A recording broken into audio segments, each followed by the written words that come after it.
Moikka taas! Hei, tosi kiva päästä pienelle päiväretkelle vaihteeksi. Tervetuloa mukaan Nokialle ja Nokian saaristoon. Katsotaan kuinka monta järveä jaksan täältä saaristosta kiertää. Eli toisin kuin saaristot yleensä tarkoittaa vesialueita, jossa on paljon saaria, niin täällä se onkin ihan päinvastoin, eli tarkoittaa metsäaluetta, jossa on todella paljon pieniä järviä. Eli tämmönen viileä, noin 10 astetta. Lämpötila on nyt pudonnut normaaleihin syksylukemiin vihdoin. Ja totesin, että just äsken, että ehkä olisi sittenkin voinut ottaa sormikkaat mukaan. Mutta näillä varustuksilla nyt mennään ja tosiaan tervetuloa katsomaan, mitä kaikkea löytyy Nokian saaristosta.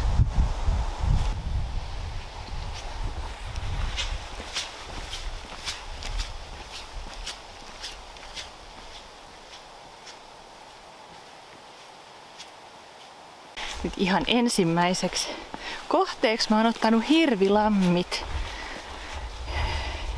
Täällä on tämmönen ihan todella hyvä kulkunen polku, mutta lueskelin yhtä blogikirjoitusta tuossa aikaisemmin, niin on sitten myös poistettuja vanhoja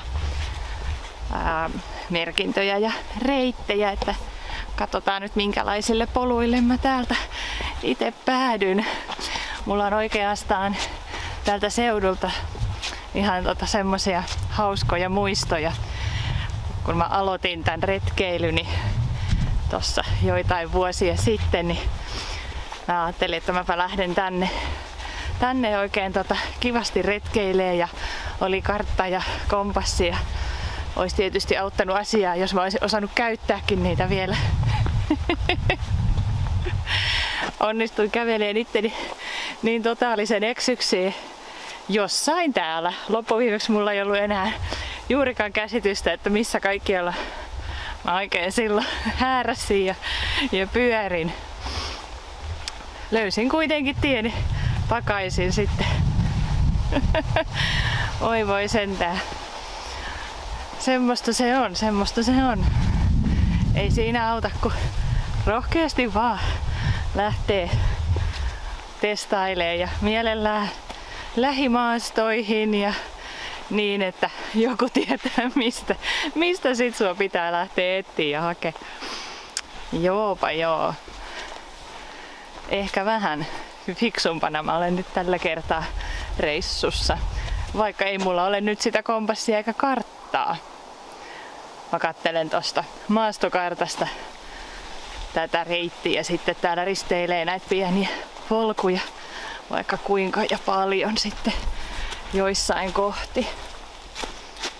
Tässä on itse asiassa tämmönen oranssi läiskä. Se on ilmeisesti joku vanha sitten, ellei tää oo ihan ylläpidetty reitti. Mä en tunne tätä aluetta tosiaan siis juuri mitenkään ollenkaan, että mistähän sekin johtuu, että ne kaikista lähimmät maastot tulee koluttua viimeisimpänä suurin piirtein. No joo, nyt mä olen polun risteyksessä vasemmalle.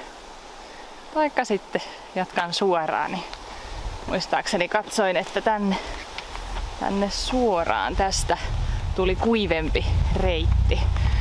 Toi toinen näytti olevan vähän kosteampaa maastoa, niin mulla ei ole kumppareita, niin mä yritän nyt välttää semmosia suolle näyttäviä alueita.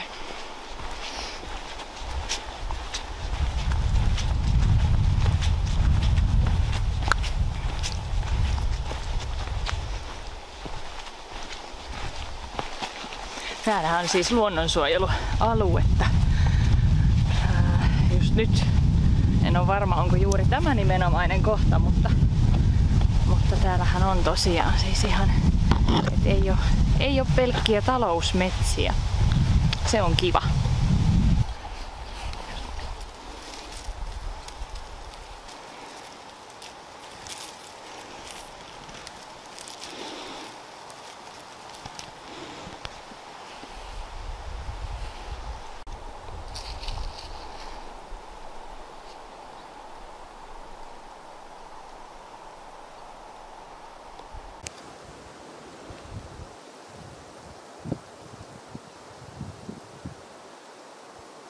Järvipongauksen ensimmäinen kohde löydetty.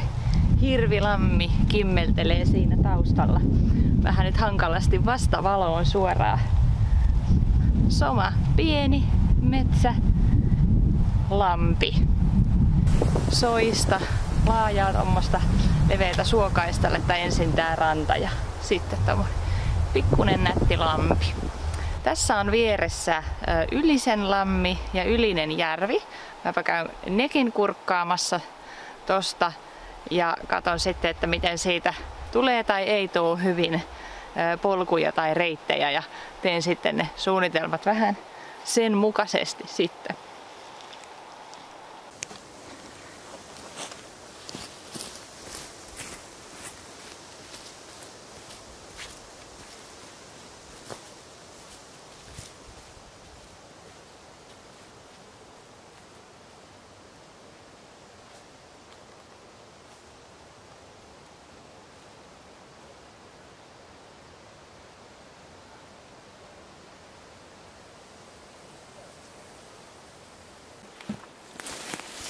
Sainhan mä ne kenkäni kasteltua sitten kuitenkin. Siinä oli semmonen lyhyt pätkä pientä suota. Ja nyt ollaan tosiaan luonnonsuojelualueella. Kyllä, eli Ylinen lammi oli siinä äsken. Ja taitaa olla vieläkin tuo taustalla näkyvä. Ja kohti Ylinen järveä nyt sitten tästä. Täällä menee kyllä ihan hyvin tallattu polku ja muutamat ulkoilijat onkin tullut vastaan.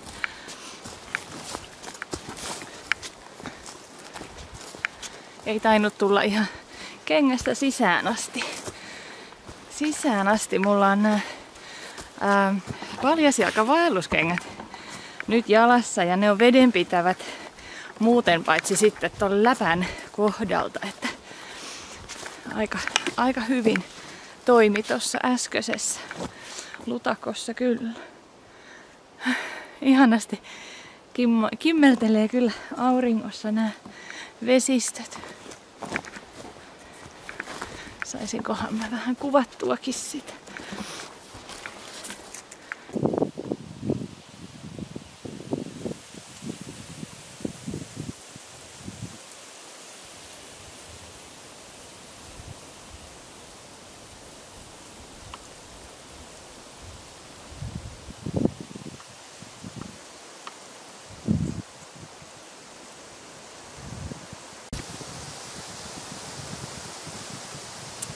Hienosti halkastu. Tarkkaa työtä.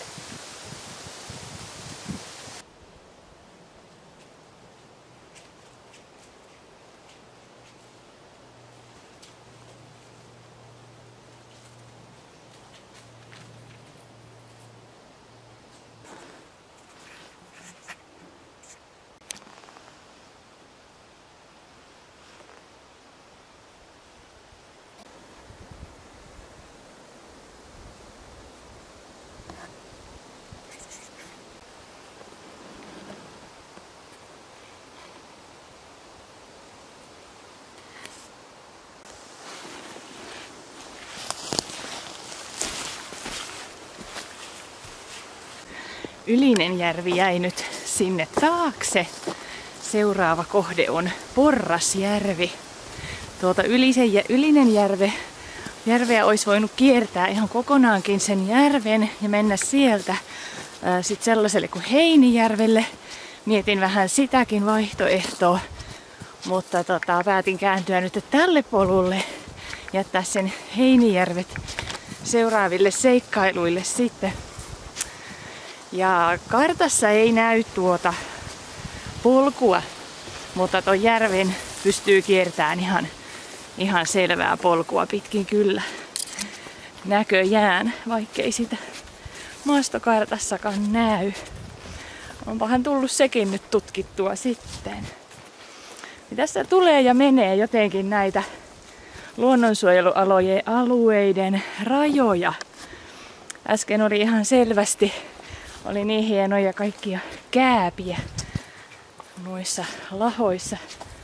rungoissa ja muutenkin tosi ihanaa ja monipuolista metsää, saniaisia ja soista ja vaikka mitä. Nyt ollaan sitten tällaisella polulla ja alueella.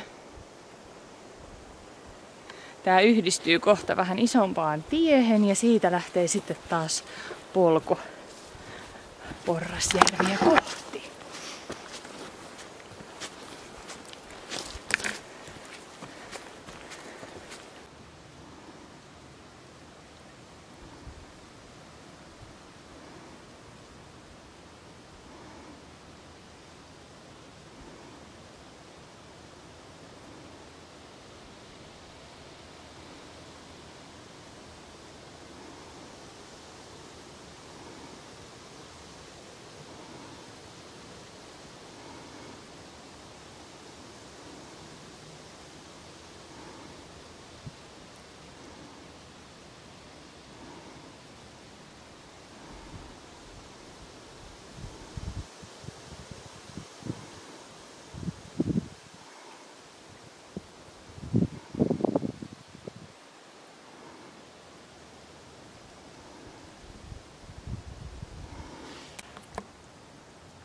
Täällä näitä järviä piisaa jo siihen tahtiin, että tupsahdinkin Porrasjärven sijasta Kalliojärville ensiksi. Ei se mitään. Täällä on kaikki noin 200–500 metrin päässä toisistaan nämä järvet. Ja nyt tässä, tämä on nyt siis Kalliojärvi. Ja polku jatkuu tosta sitten sinne Porrasjärvelle.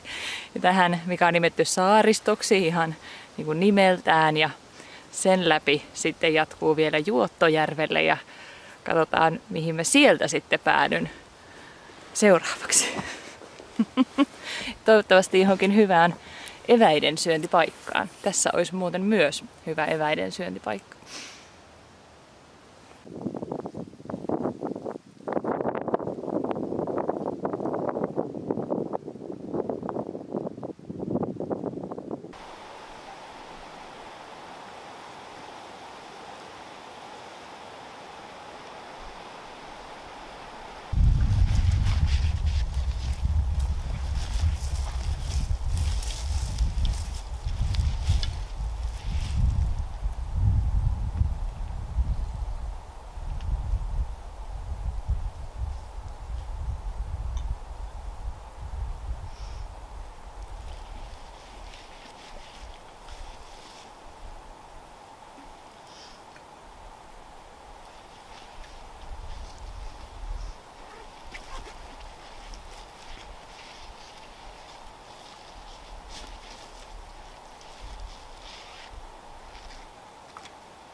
Halusin löytää kivan evästelypaikan ja löysinkin täydellisen evästelypaikan. Porrasjärvi. Ihan valtavan hienot kallioiset rannat tässä. Voi että sentään. Tuolla vastarannalla näkyy myös tosi hieno tommonen kallion auringonottokallio, voisi ehkä sanoa. Joo. Tänne kyllä kannattaa tulla eväsretkelle. Tässä on hyvät paikat. Ihanaa. Voi että.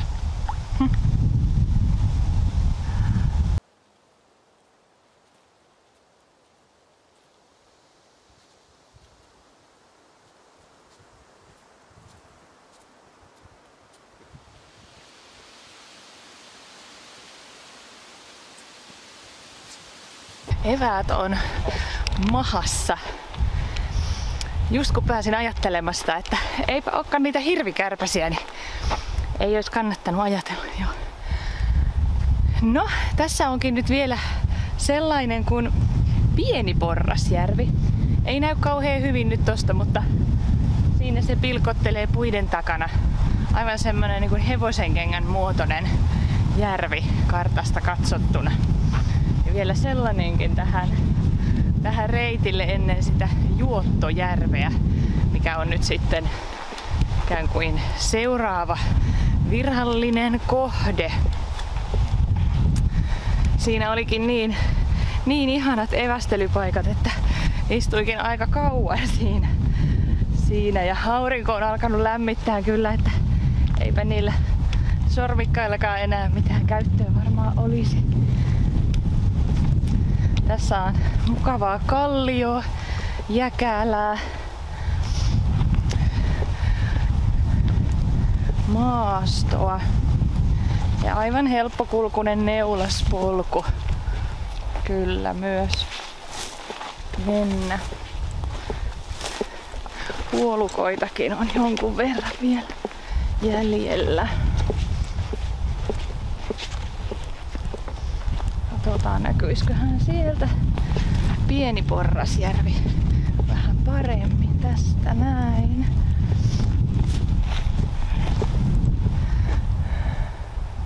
Sieltä näkyy.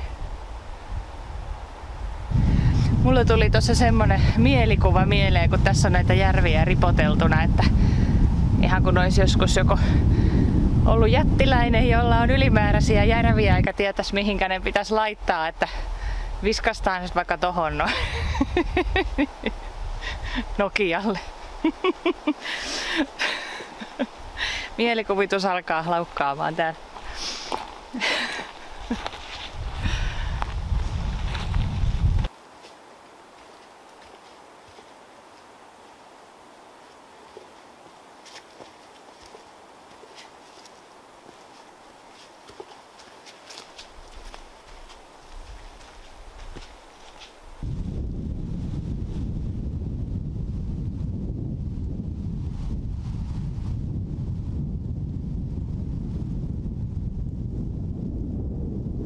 Juottojärvi. Siitä lähti äsken kurki tai haikara aivan hiljaa. Vitsit en ehtinyt saamaan ihan selkoa, kumpi se oli, mutta iso lintu, mahtava.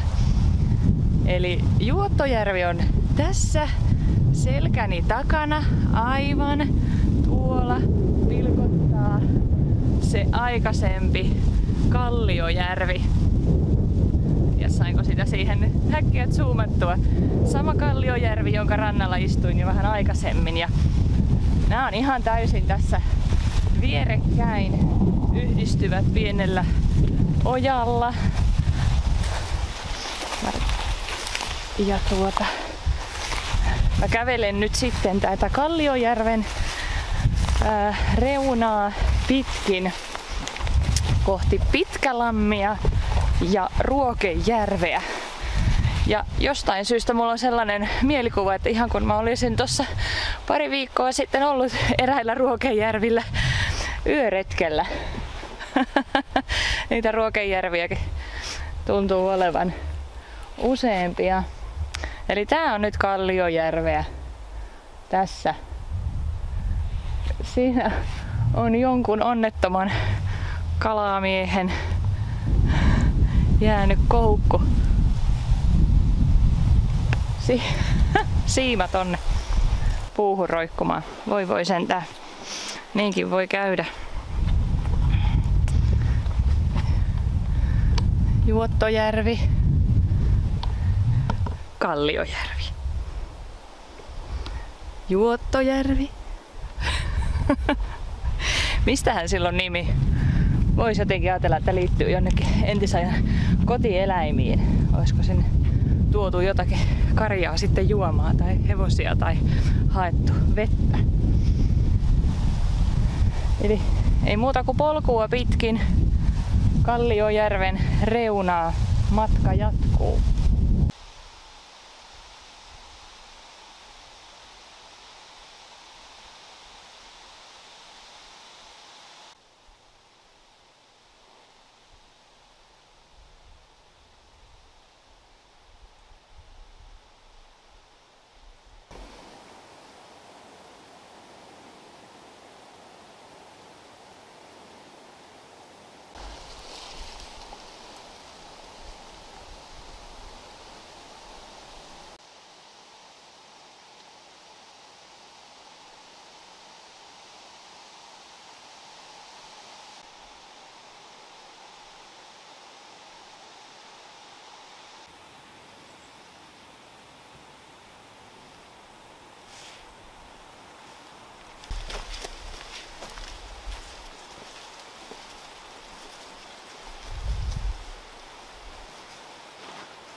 Tää olikin pitkä tämä Kalliojärvi.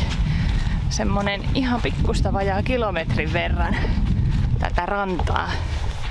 Ja nyt oon täällä toisessa päässä ja pääsen jatkamaan sitten matkaa sinne Pitkälammille ja siitä Ruokejärvelle. Sitä järveä saattoi kyllä jäädä monessa kohtaa pysähtyä ihastelemaan. Kyllähän se aina uudesta näkövinkkelistä on aina eri tavalla kaunis ja erilaiset mutkat ja kalliokielekkeet näkyy, että tämän nimi on kyllä ihan selvä, mistä tämä järvi on nimensä saanut. En ole todellakaan kiirettä pitänyt tällä päiväreissulla, niin mukava on vaan pysähdellä ja katella vähän käpytikkaa ja hämähäkin seittejä. Mulla on joku vimma noihin hämähäkin seitteihin selvästikin, että mä tykkään niitä jäädä aina toljottaa ja koitan ottaa kuvia sillä kun aurinko kimaltaa niistä taidokkaista hämähäkin seiteistä. No, hupinsa kullakin. Siinä onkin vanha retkeilyviitta, Koukkujärvi 3 kilsaa. Mä voisinkin pitää sitä nyt semmosena hyvänä suuntana, eli siihen tulee ne kaikki järvet ja sit rupeekin olla jo semmonen olo, että vois mennä vaikka saunaa lämmittään koti menoksi.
No joo, Pitkälammi tarjoilikin upean kaakkurielämyksen. En ole koskaan ennen kaakkuria nähnyt ja näin se jo kaukaa sieltä polulta, että nyt on iso lintu vedessä. Kameraan tuli vähän jotain sumua nyt, mutta ei anneta sen häiritä. Ja Ruokejärvi on tässä heti piakkoin Pitkälammin jälkeen. Tääkin on vähän isompi järvi. Ja tätä järven reunaa kävelen, polku jatkuu siitä sitten vielä sinne Koukkujärvelle, johon tässä järviä on piisannut ja muutama lampi sinne sekaan myös. Hienoa syyspäivää on pidellyt. Mikäs tässä kelpaa retkeillä? Kyllä, todellakin.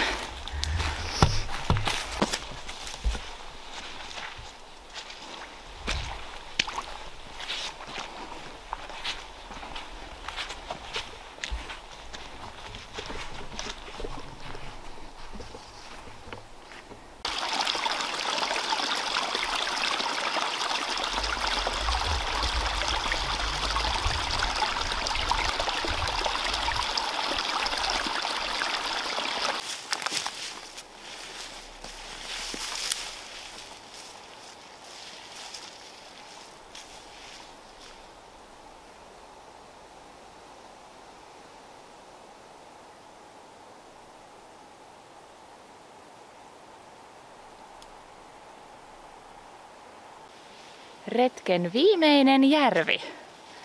Koukkujärvi. Yes.